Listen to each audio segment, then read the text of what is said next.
এ বছরের জন্মদিনটা আমার জন্য ছিল খুব স্পেশাল।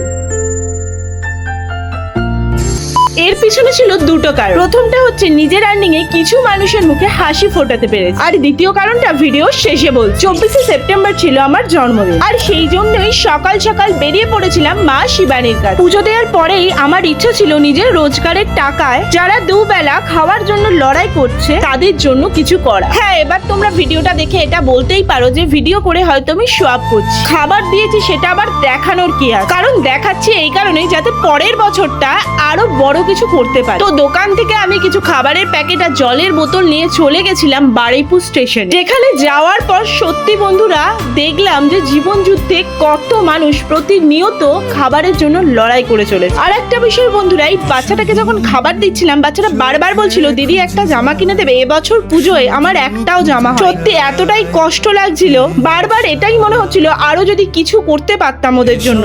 আর খাবারটা পাওয়ার পর ওর মুখের যে হাসিটা দেখে সত্যি ভীষণ ভালো লাগলো। এছাড়াও স্টেশনে থাকা বাকি মানুষদের কাছে খাবারটা পৌঁছে দিলাম। আর সত্যি বলতে বন্ধুরা মনে কিন্তু আলাদাই একটা শান্তি অনুভব করছিলাম। ছোটবেলা থেকে এই জন্মদিনটা আমার হতো অনেকটাই বড় করে, কিন্তু এবছরের জন্মদিনের উদ্যোগটা আমি নিয়েছিলাম একটু অন্যভাবে। তোমরা অবশ্যই আশীর্বাদ করো আমাকে যাতে আগামী বছর ওদের জন্য আরো বড় কিছু করতে পারে, তোমাদের ভালোবাসা আর সাপোর্ট। আর এই ভিডিওটা শেয়ার করো যাতে বাকিরা দেখেও সাহায্যের হাতটা বাড়িয়ে দিতে পারে। আর দ্বিতীয় কারণটা ছিল আমার বার্থডে কেকটা, তার জন্য পরের ভিডিওটা দেখো। তো চলো দাদা, দেখা হচ্ছে নেক্সট ভিডিওতে, ততক্ষণ পর্যন্ত ফলোটা করে দিও। শুধু অবুঝ বোবা কান্না।